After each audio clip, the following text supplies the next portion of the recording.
Desperate people do desperate things, and if you're the Biden administration about to be thrown out of office, well, guess what?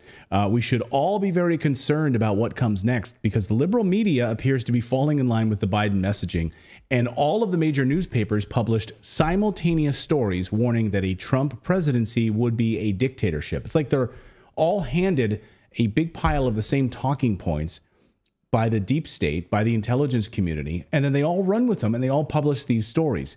And it's all timing is unbelievable. Here's the New York Times version of it. Why a second Trump presidency may be more radical than his first. Donald Trump has long exhibited authoritarian impulses, but his policy operation is now more sophisticated, and the buffers to check him are weaker. Really? His operation is now more sophisticated? Okay. Here's the Atlantic magazine. The Atlantic simultaneously published this, a warning. And they show an ominous police officer at the Capitol building pointing back to Capitol Hill protesters that were coming in. So they're pointing, the imagery there is stark. And it says, America survived the first Trump term, though not without sustaining serious damage. A second term, if there is one, will be much worse. So America suffered serious damage as a result of the Trump presidency. We're doing fine right now. Can you imagine how America would be in pain and imperiled if Trump became president again? That would be serious problems. This is fine. We're fine right now. The millions of people pouring across our southern border, we're totally fine right now. But here's the one, though. Here's the major news publication that pushed people over the edge, and it was the Washington Post, their opinion page. And here you see Matt Gaetz tweeting this at the top. But here's the headline from the Washington Post. A Trump dictatorship is increasingly inevitable. We should stop pretending. And the article basically goes on to call him a dictator and says it basically opens up a door for nut jobs to target Trump. So Matt Gaetz at the top there tweeting, they're obviously greenlighting assassination, Congressman Matt Gaetz writes.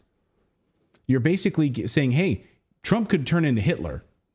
So we're putting out the warning to anybody who's reading this right now, wants to know this is what America could be facing. This guy's a dictator. He's going to become a dictator. He's going to be like Hitler. So we're warning you, America. Congressman Matt Gaetz says Democrats are greenlighting the assassination of President Trump as the only way that they'll beat him. Gaetz isn't the first one to say this, by the way. Former Secret Service agent Dan Bongino just said the same thing. But Gaetz said this yesterday on Dr. Gorka's show. I want you to listen because he addresses it straight on. It seems to be the Democrats were issued their talking points over the weekend, and they can't defend Biden anymore. And so all they're saying is Donald Trump, Nazi, Nazi, Nazi, fascism, dictatorship. It looks like that is their campaign platform for 2024. I think it's even worse. I think that they are greenlighting assassination. Yeah. When you hear people talk about Trump as Hitler or as some sort of authoritarian tyrant, they're trying to justify violence against him and violence against his supporters. And it is sickening and un-American. I condemn it in the strongest possible terms. But they're done having a debate with us about trade policy or foreign policy or economic policy. We're just all so evil to our core, right, that we have to be vanquished from the debate. And I think Gaetz and Bongino are absolutely right. I've been on the record saying the very same thing for almost 2 years now. And I've said it on the show that the deep state will not allow Trump to become president. And of course, they have many tools at their disposal to make that happen. You can read that however you like, but they have the Department of Justice at their disposal, and which they are weaponizing against Donald Trump. Yes. Absolutely weaponizing it against him. And of course, they have the CIA, which is very good at assassinations, at their disposal. So I agree with Congressman Matt Gaetz that there are some very bad people out there that are looking to do some very bad things to President Trump. And I truly hope he has amazing security around him to protect him. So Liz Cheney, former congresswoman who lost her reelection in a blaze of glory. Mm-hmm. Liz Cheney, she has a new book out. And so she's out now on all of the major networks. I mean, they're putting her out everywhere. I mean, the New York Times did a big fluff piece for her. She's a neocon, right? So imagine this, like second generation neocon. Oh, yeah. Yeah. She's all over the place, but all over the liberal media. She's on MSNBC, NBC, ABC this week. They all did big, effusive interviews with her. And so here is where she was on NBC's Today Show. They did a big fluff piece for her. And here's what she had to say about Trump's presidency. She really thinks it's a danger to the United States. Watch. You've said we are sort of sleepwalking into dictatorship in the United States. Dictatorship. Is that what we would have if we reelect Donald Trump? I think it's a very, very real threat and concern. And I don't say any of that lightly. And frankly, it's painful for me as someone who, has spent her whole life in Republican politics, who grew up as a Republican, to watch what's happening to my party and to watch the extent to which Donald Trump himself has, basically determined that the only thing that matters is him, his power, his success. And that is not somebody you can entrust with the power of the presidency. It seems crazy to ask this and even crazier to fathom it. But do you believe if Donald Trump were elected next year that he would try to stay in office beyond a second term? That he would never leave office? There's no question. Do you think he would try to stay in power forever? Absolutely. I mean, he's already done it once. And in fact, if you look at what he did in the run-up to January 6th in terms of his pressure on the vice president not to count legitimate electoral votes, his pressure on the Department of Justice, on state officials, and then refusing to send help when the Capitol was under attack, he's already attempted to seize power. And he was stopped, thankfully, and for the good of the nation and the republic. But he said he will do it again. He's expressed no remorse for what he did. But he did leave, and he did leave peacefully. Right. I mean, he did challenge things that in hindsight now seemed legitimate to actually be challenged. Right. But he left peacefully. Yeah, he just didn't show up at the inauguration. He wasn't going to be there to champion on President Biden. Yeah. Am I the only one that wanted to yell objection leading the witness to that journalist? Right, to Savannah Guthrie. Just laid right in her lap. Oh, yeah, softball interview. And she says, it seems crazy to say this, but it's not because that's the thing that they warned us about at the end of the Trump presidency when he was voted out. And he did leave, right? They scared us for months between the election and the president-elect inauguration that he wasn't going to go, that it was going to be this, violent transfer of power, and it wasn't. Like a civil war. Right. And, they completely hide the fact that he came out that afternoon. He told everyone to go home, no violence. It was pulled off Twitter. His Twitter account was canceled as a result of it. Right. And he literally in that message, which was later deleted because they took down his Twitter account. Yeah. He was calling for people to not be violent and to go, to go home. Right. The thing with her is she's not offering a different brand of republicanism that people who are anti-Trump can then lob onto. Right. No, she hid January 6th evidence. Yes. Right. She hid things from the American people about what happened on January 6th. She made an Oscar-worthy movie with a narrative that she thought would bolster her political career. She's a liar. And she's promulgated this idea of Russiagate. She's also put forward this idea that the entire Capitol was ransacked by MAGA extremists. Right. Hid January 6th evidence. Hid evidence about federal employees being there that day. Kept that from the American people. And then she lost an election in her home state. And now she's out there with a book. And by the way, so apparently, and there's a whole bunch of effusive articles about, wow, Liz Cheney, she's back and she's got this #1 best-selling book right now. It's #1 on Amazon. It's the #1 book in the world right now in every category. With 46 ratings? With 46 reviews?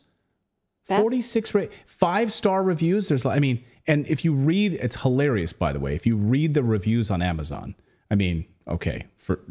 look, here's what happens. And I've heard this from other sources on what happens, what these organizations will do, these like think tanks and so forth, they'll buy up thousands of copies of a book in order to drive it up the charts, right? So it's sitting in a warehouse somewhere. Actual human beings aren't going and buying these books. And they're buying them, in bulk, so it shows up higher on the charts. And then they get bots to go in and write phony reviews. To go in and write 5-star reviews, effusive reviews, and they pretend like these are actual human beings reading these books. Who's buying a Liz Cheney book? Could you imagine? And by the way, the hardcover edition of this is $30. What Americans are having trouble paying their rent right now. They're not even buying Christmas gifts right now. They're buying a Liz Cheney book for $30. Maybe I'm wrong. How many of you watching right now bought a Liz Cheney book?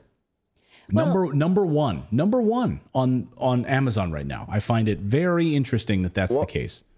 Go ahead, David. And I want to point something out as well that I find coincidental is like yesterday, I think it was yesterday, Speaker Mike Johnson announced that they're going to get the J6 footage out, but now they want to blur the faces of people that were involved so that the DOJ can't go after people and all that stuff.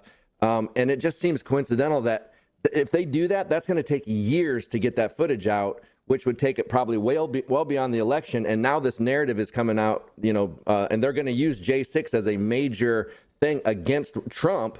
And so that's going to delay us seeing the real footage. So it's kind of like, is that a coincidence or? Yeah, that's a good point. Well, this new Speaker of the House is interesting, right? The very first thing that he does is like push for additional funding to Ukraine. Like, wow. Okay. So guess he's it's a real not groundbreaker. Yeah, real groundbreaker. I guess not better than Kevin McCarthy. Anyway, so Dan Bongino, has been talking about Trump's safety and pointing out that yes, in fact, Trump's threat matrix right now is geometrically higher than Biden's by a landslide. The number of threats being leveled against President Trump, former President Trump, is geometrically higher. Therefore, you would think he would have a larger contingency of Secret Service protection around him. He said, no, not even close. Not even close. If you're the sitting president of the United States, you have a massive contingent and amount of money that's there around you to protect you as a Secret Service. Former presidents have a much smaller footprint. They don't even get the full armored vehicles that the president has. They don't get to drive those at all. They get basically light armored Suburbans as protection. They also don't receive the communications service that presidents get, which is the White House communications to monitor all movement and audio traffic to make sure that no one's monitoring communications and protection in that regard, so people don't know your location and everything like that. And he said he's very concerned about the president's security. And he sure hopes that there is some extra level of security that's being placed around the president, but that's probably not likely the case. I'm very concerned about that. Trump was asked about this last night, though, on the show, on this town hall meeting with Sean Hannity, and whether or not would he become a dictator? This is what all the liberal media is saying. You're going to become a dictator, and you're going to become an authoritarian. And you're going to, get rid of Congress, and you're going to shut down the rest of the government. It's just going to be you as dictator, like Hitler. Are you going to be like Hitler? Listen to Trump's response. I want to go back to this one issue, though, because the media has been focused on this and attacking you. Yeah. Under no circumstances, you are promising America tonight you would never abuse power as retribution against anybody. Except for day one. Except what? He's going crazy. Except for day one. Meaning? I want to close the border and I want to drill. That's not retribution. I'm going to be, he keeps, we love this guy. He says, you're not going to be a dictator, are you? I said, no, other than day one. We're closing the border and we're drilling. After that, I'm not a dictator. So that sounds to me like you're going back to the policies when you were president. All right, exactly. Take a break. Just kidding. So that's not being a dictator. That's executive privilege and executive power to say, I'm closing the border and protecting the United States. There's a flood of illegal immigrants pouring across the border where we would close it down. That's not being a dictator. That's putting America first. Well, what they're scaring us about is he'll go after journalists who are critical of him, right? And he was during his presidency. He just didn't deal with people he didn't like. He just was like, I'm not dealing with you anymore. He did interviews more than any other president. Right. And in fact, I will admit, because I was very scared of a Trump presidency because I watched a lot of MSNBC at the time. I worked for NBC at the time, and I thought because we had been critical of his campaign that he would come after us. Like, I literally was up at night thinking that, like, it was a scare tactic. He never gave a shit about us. Like, that, we were able to say things and we were freer then than we are now. The things that, like, beyond that, taking away liberties, civil liberties of speech, of education, of all of those things. He never did those things, even though we were all afraid of it. No, and he did interviews on networks that were, not supportive or not I don't know, not favorable to him all the time. Yeah. And he was not afraid to challenge those individuals. So I don't know. It's interesting. But this idea that he would be like a dictator. What is a dictator then? The idea that he would close down. He would literally harm opponents. He would harm opponents. He would maybe shut down churches. Yes. He would ban the media. Right. He would take state control of the media, shut down opposition media. Sounds very much like what Zelensky's been doing in Ukraine, right? That's what a dictator would do. Yeah. So we want to make sure we stay far away from that. That's also what the Trudeau government has been doing, right? If you don't register a certain way and get approval from the Trudeau government as a journalist, sorry, you're not going to be able to be viewed here in the state in Canada. So yeah, they're very interesting, but certainly they have gone after him. Tucker Carlson was just asked about this yesterday. Very interesting to hear his response about Trump and the political persecution of this person by the DOJ and by liberals, and certainly in the media, and how this is handled. Listen to this. What do you think? I certainly support Trump, I'll tell you that. And I can tell you, I've always agreed with Trump's policies, always. And I lost friends over it. And I've never really actively supported anybody because it's not my job to actively support people. I watch, I like to watch. But I'm a voyeur. Yeah.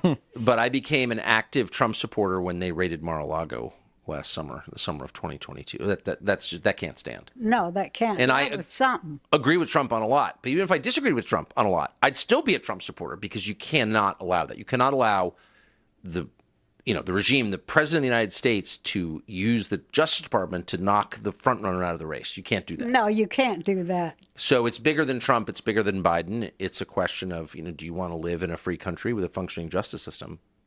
That's exactly and right. So I'm voting for Trump. And if they convict him, I will send him the max donations and I will lead protests. That's how I feel. That's how I feel. Because, and by the way, if I thought that he had committed some real crime, I wouldn't feel that way, but he didn't. He and Biden are both found with classified documents at home, along with every other former high-level federal official in history. But only Trump is indicted? Like, tell me how that works. Oh, shut up. I have to really think about how I feel about this. That's well said. Because I absolutely do feel like, even though I've never supported Trump, I absolutely do feel like he's being targeted by the Justice Department as a political opponent for people in power who are uncomfortable with what he was not able to do while he was in power, which was drain the swamp and pull out of foreign wars.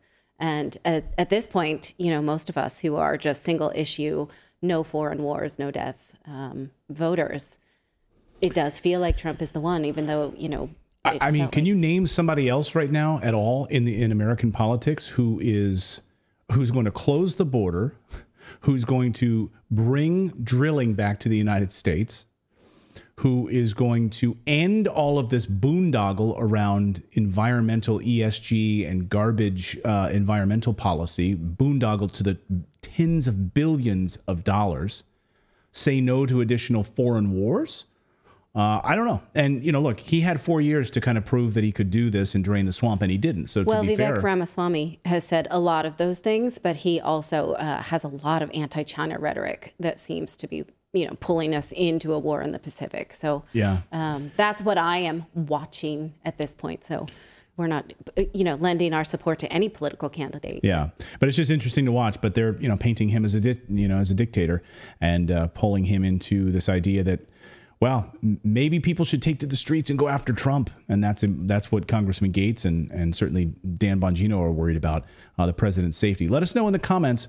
What do you think about that? Do you think the president is safe? Do you think nut jobs are going to be going after the president in any kind of way? Let us know. It does seem like the turning point has happened this weekend, though, because Democrats are no longer supporting the president.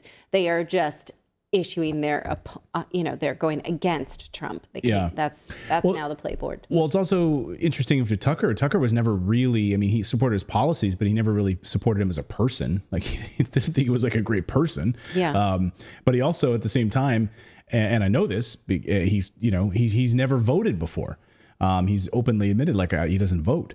That he just likes to float around, and as a journalist, he doesn't vote for either party. But for him to say I'm voting for him this time is really interesting. Yeah, you know? I was surprised to hear that too. Thank you so much for watching this segment here at Redacted. We are live every day at 4 p.m. Eastern Time, trying to share the stories that the mainstream media will not cover. You should also come over and join our community of Redacted Rebels over at redacted.inc. That's our private locals community where we can share exclusive content that we simply cannot share here on YouTube. Come over and join the rebellion together right now by going to redacted.inc. We'll see you next time.